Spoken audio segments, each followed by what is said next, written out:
Welcome to Myra Media. TDP manifesto మరికొద్ది రోజుల్లోనే రాబోతున్న తరుణంలో రాష్ట్ర వ్యాప్తంగా ఉన్నటువంటి న్యాయవాదులకు స్టైపెండ్ నెలకు 7,000 ఇస్తానంటున్నారు. అంతేకాకుండా దాని పేరు న్యాయమిత్ర అని పేరు ప్రకటించి 7,000 స్టైపెండ్ ఇస్తున్న నేపథ్యంలో మనతో మాట్లాడడానికి ప్రముఖ హైకోర్టు లాయరు సాయిరామ్ గారు మనతో ఉన్నారు. వారు అడుగుదాం. సాయిరామ్ గారు నమస్కారం అండి. త్వరలో రాబోతున్నటువంటి టీడీపీ మేనిఫెస్టోలో ఒక వినూత్నమైన పథకానికి శ్రీకారం చుడుతున్నారు చంద్రబాబు నాయుడు గారు. అది కూడా న్యాయమిత్ర అంటూ దాని మీద నెలకు 7,000 ఇస్తానంటూ ప్రకటించారు. దీని మీద మీరు స్పందన ఏంటి? ఫస్ట్ మీరు అడిగిన దాంట్లో వినూత్నమైన అనే పదం వాడారు. దాని ముందు వెనక్కి తీసుకోండి.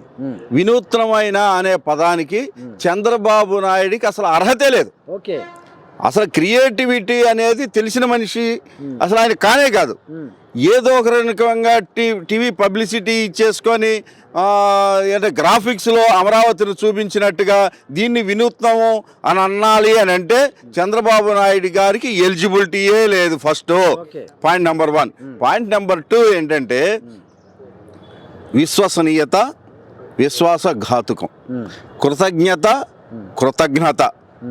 నమ్మకం, వెనుపోటు, ఈ మూడిటికి అర్థాలు ముందు తెలుసుకోవాలి. జగన్మోహన్ రెడ్డి గారికి, చంద్రబాబు నాయుడు గారికి విశ్వసనీయత అని చెప్పాలి అని అంటే ఆంధ్రప్రదేశ్లో ఎవరి పేరు గుర్తుకొస్తుంది? జగన్మోహన్ రెడ్డి గారి పేరు గుర్తుకొస్తుంది. విశ్వాసఘాతుకం అనే పేరు చెప్పాలంటే ఎవరు గుర్తుకొస్తారు? చంద్రబాబు నాయుడు గారు గుర్తుకొస్తారు. సొంత మనుషులను కూడా తొక్కేసి ఆయన రాజకీయాన్ని ముందుకు నడిపించుకోవటం కోసం ఎటువంటి వాళ్ళనైనా సరే వెన్నుపోటు అండర్లైన్ ఈ కోవకి చెందినటువంటి మనిషి ప్యూర్గా చంద్రబాబు నాయుడు తప్ప మరొకడు లేడు అని అంటే ఇది అతిశయోక్తి కాదు. వెన్నుపోటు అనగానే డిక్షనరీ తీసినా సరే లేకపోతే గూగుల్లో కొట్టినా సరే చంద్రబాబు నాయుడు గారి పేరు వచ్చేస్తుంది. ఇది ఒకటి. 3వ పాయింట్ ఏంటంటే మీరు అడిగింది వినూత్నమైన పథకం అని చెప్పారు కదా. న్యాయమిత్ర పేరుతో 7,000 రూపాయలు ఇస్తా అన్నాడు చంద్రబాబు నాయుడు గారు. ఆయన జీవితంలో, అందుకే అన్నాను విశ్వసనీయత అనే పదం ఇందాక వాడాను, ఆయన జీవితంలో ఆయన మాటిచ్చి చేస్తాను అని చెప్పి అమలుపరిచినటువంటి ఒక్కటన్నా సంక్షేమ పథకం కానీ ఇంకోటి కానీ ఏదైనా దిగ్విజయంగా నిరాటంకంగా అమలుపరచగలిగింది ఆయన జీవితంలో ఏదైనా ఒక్కటన్నా ఉందా? ఈ న్యాయమిత్ర అనేది పక్కన పెడతాం. మన జగన్మోహన్ రెడ్డి గారు ఆల్రెడీ దీని మీద లా నేస్తం పేరుతో గతంలో, ఇప్పుడు కూడా నడుస్తుంది.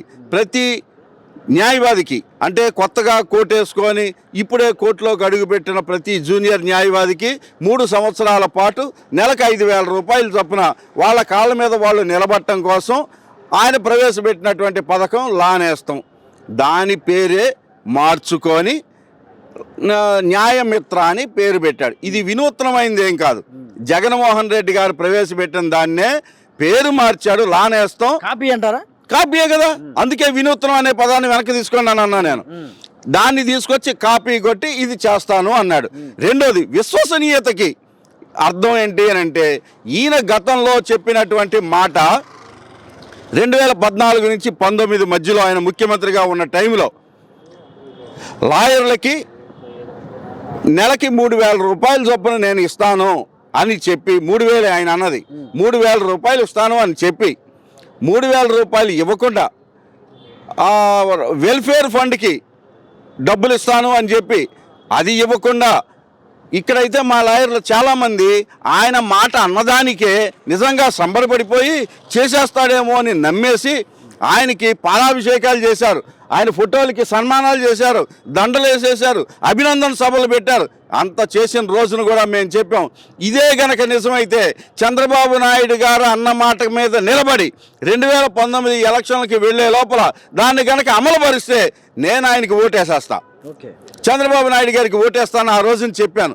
కానీ ఆయన విశ్వసనీయత అనే పదానికి విలువ తెలియనటువంటి మనిషి, నమ్మక ద్రోహం చేసి అందరి చేత సన్మానాలు చేయించుకొని అభినందన సభలు పెట్టించుకొని పాలాభిషేకాలు చేయించుకొని ఊరికే ముడ్డిని తుడుచుకొని వెళ్ళిపోయినటువంటి మనిషి చంద్రబాబు నాయుడు. ఆయన ఇట్లాంటి పథకాలు చేస్తాడంట అన్నా కానీ ఇట్లాంటి కొత్త ఆలోచనలు మన ఇంట్లోకి వస్తాయని కానీ సంక్షేమం అంటే ఏంటో తెలుసు అని కానీ అనుకోవటం ఇంతకన్నా బుద్ధి తక్కువతనం ఇంకోటి ఏం లేదు. అంత అమాయకులు ఆంధ్రప్రదేశ్లో ఇంకెవడన్నా ఉంటాడు అని నేను మాత్రం అనుకోను. అసలు న్యాయవాదుల్ని ఇందులోకి తీసుకురావాల్సిన అవసరం ఏమి? న్యాయవాదులు ఒక్కళ్ళే తీసుకురాడండి. ఆయన అడుగు తినే వాళ్ళకి ఓటు ఉంది అని అంటే అడుగు తినే వాళ్ళకి కూడా పథకాలు పెడతాడు. ఈ రోడ్డు వీళ్ళకి రాసి ఇచ్చేసాను, ఏదో పట్టా ఆయన చేతిలో ఉన్నట్టు రాసి ఇచ్చేస్తాడు అని వాళ్ళకి ఓటు ఉంది అని అనుకుంటే, లేకపోతే ప్రాస్టిట్యూట్స్కి మీకు పక్కా లైసెన్స్ ఇస్తానని కూడా చెప్పగలిగిన దమ్మున్న క్యాండిడేట్ ఎవరైనా ఉన్నారంటే ఆంధ్రప్రదేశ్లో కాదు, భారతదేశంలో ఒక చంద్రబాబు నాయుడే. భారతదేశం విలువలు ఏంటి, సాంప్రదాయం ఏంటి, సనాతన ధర్మం ఏంటి, ఏమీ లేకుండా ప్రాస్టిట్యూట్స్కి లైసెన్స్ ఇచ్చి దానికి ఇంకో భాష్యం కూడా చెప్పగలడు ఆయన. ఏమనంటే ఎయిడ్స్ రాకుండా కాపాడటం కోసం వాళ్ళకి బుల్లెట్లు సప్లై చేస్తున్నాను నేను అని చెప్పగలిగే నీతి బాహ్యమైనటువంటి మనిషి ఎవడన్నా ఉన్నాయంటే చంద్రబాబు నాయుడే. ఆయన ఈ మాట అంటానికి ఏంటనంటే, జనాలందరికీ, ఆంధ్రప్రదేశ్లో ఉన్నటువంటి జనాలందరికీ షార్ట్ టర్మ్ మెమరీ లాస్ అని అంటాం కదా, ఇవాళ అనుకున్న మాట రేపటికి మర్చిపోతారు అని జనాలందరి గురించి అనుకొని భ్రమపడేటువంటి ఒక షార్ట్ టర్మ్ మెమరీ లాస్ ఉన్నటువంటి వ్యక్తి చంద్రబాబు నాయుడు. జనాలందరికీ ఆ మెమరీ లాస్ అని ఆయన అనుకుంటూ ఈయన చెప్పినవి ఈయన కూడా మర్చిపోతూ ఉంటాడు. ఈయనకి అదేదో కూడా జబ్బు ఉందని, అల్జీమర్స్ జబ్బు అది ఉన్నటువంటి వ్యక్తి ఎదటాన్ని ఎప్పుడు కూడా ప్రపంచంలో మీరు గమనించండి, పిచ్చాడు ఎప్పుడు ఈయన పిచ్చాడు అనుకోడు, ఎదటాలందరినీ పిచ్చాడు అనుకుంటూ ఉంటారు. అలాంటి జబ్బే ఈ అల్జీమర్స్ జబ్బు కూడా. ఈయనకి మతిమరుపు జబ్బు ఉందని, ఎదటాలందరికీ కూడా మతిమరిపే ఉంటుందనేటువంటి ఆలోచనలో గతంలో ఫెయిల్యూర్ అయిపోయినటువంటి మనిషి, విశ్వసనీయత అంటే ఏంటో తెలియని మనిషి, అమలుపరుస్తాను అని చెప్పి వాగ్దానాలు చేసి రైతు రుణమాఫీ అన్నాడా, చేయలేకపోయాడా? డ్వాక్రా రుణమాఫీ అన్నాడా, చేయలేకపోయాడా? ఫీజు రియంబర్స్మెంట్ అన్నాడా, చేయలేకపోయాడా? పశువు కుంకాలని చెప్పేసి ఎలక్షన్ ముందు వచ్చాడా, అది చేయలేకపోయాడా? నిరుద్యోగ భృతి అన్నాడు, చేయలేకపోయాడా? ఏది సక్రమంగా చేయగలిగారు చెప్పండి? ఒక్కటంటే ఒక్కటి కూడా ఆరోగ్యశ్రీని కూడా అమలుపరచలేనటువంటి వ్యక్తి చంద్రబాబు నాయుడు. కొత్తగా ఏదో పథకాలు నేను చేసేస్తానని రావటం అంటే ఎండమావుల్ని చూసి నీళ్ళని భ్రమపడే అంతటి మూర్ఖులు, సన్నాసులు ఆంధ్రప్రదేశ్లో ఎవరూ లేరు. ఈ చంద్రబాబు నాయుడిని ఇప్పుడు కాదు కదా, కలిగి ఉన్నంత వరకు ఆయన ఎంతకాలం బతుకుతాడో నాకు తెలియదు, కానీ ఆయన పేరు తలుచుకున్నా కూడా జనాలు ఉలిక్కిపడేటువంటి పరిస్థితి అయితే ఉంది ఇప్పుడు. సాయిరామ్ గారు, ఏదైతే టీడీపీ అధికారం రాబోతుంది, ఉమ్మడి ప్రభుత్వాన్ని అయితే స్థాపించబోతుంది, త్వరలో ఏదైతే న్యాయవాదులకి 100 కోట్లతో కార్పస్ ఫండ్ ఏర్పాటు చేస్తాను, వారి సంక్షేమానికి గట్టిగా నేను కృషి చేసే అవకాశం ఉందని కూడా ఆయన ప్రకటించారు. ఈ సందర్భంగా ఆల్రెడీ జగన్మోహన్ రెడ్డి గారు 100 కోట్ల రూపాయలతో ఫండ్ ఏర్పాటు చేసేసాడు. ఈయనటి బొట్సు పీకేది ఇంకా ఈయనేం చేయాలి? తర్వాత ఇన్సూరెన్సు మా అందరికీ అప్లికబిలిటీ ఉంది. ఇప్పటికే మేము ఇన్సూరెన్స్ కడుతున్నాం, మన గవర్నమెంట్ తరఫున వాళ్ళు కొంత పే చేస్తున్నారు. సో ఇన్సూరెన్స్ ఆయనే ప్రొవైడ్ చేశాడు. లానేస్తం స్కీమ్ ఆయనే ప్రొవైడ్ చేశాడు. కొత్తగా ఈయన కట్టేదేంటి?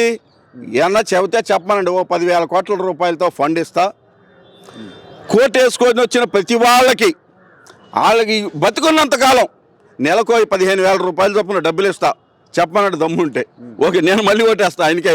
ఏదైతే ఉందో దిక్కుమాలిన హామీలు, దిక్కుమాలిన మాటలు చంద్రబాబు నాయుడే చెప్పగలడు, ఇంకెవడో చెప్పలేడు. సాయిరామ్ గారు, ఏది త్వరలోనే ఈ మేనిఫెస్టోలో ప్రకటించబోతున్నటువంటి ఈ న్యాయమిత్ర ఏదైతే ఉందో, ఇది ఓట్లు కురిపించే అవకాశం ఉందనుకుంటున్నారా న్యాయవాదుల నుంచి? అస్సలు కురిపించదు. న్యాయవాదుల్లో ఎవరు కూడా ఆ పక్కన ఉంటారు.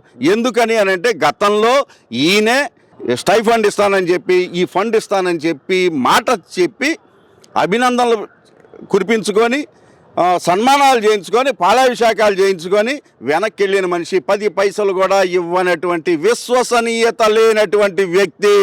ఆయన మళ్ళీ ఇంకోసారి వచ్చి ఆకాశంలోంచి ఏదో తీసుకొచ్చి పెడతాను, మిమ్మల్ని అందరినీ ఒకసారి చంద్రమండలం, అమరావతి రైతులకు చెప్పారు గుర్తుందా మీకు? మీ అందరినీ సింగపూర్ తీసుకెళ్తాను రైతుల్ని, తెలుగుదేశం పార్టీ వాళ్ళని కొంతమందిని ఫ్లైట్లో సింగపూర్ తీసుకెళ్ళాడు.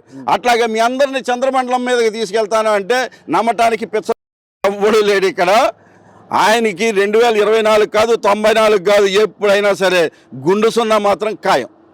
ఇది సాయిరామ్ గారు చెప్తున్నారు. ఏదైతే టీడీపీ మేనిఫెస్టోలో లాయర్ల కోసం పెడుతున్నటువంటి ఈ పథకం వల్ల మరి టీడీపీకి ఏమాత్రం పనిచేయదని, అంతేకాకుండా ఎవరో కూడా విశ్వసనీయత లేదు కాబట్టి చంద్రబాబు నాయుడు నమ్మే పరిస్థితి లేదని, 2024లో తిరిగి వైఎస్ఆర్సీపీ అధికారం స్థాపించబోతుంది, ముఖ్యమంత్రి జగన్మోహన్ రెడ్డి అవుతున్నారని కూడా సాయిరామ్ గారు స్పష్టం చేస్తున్న పరిస్థితి.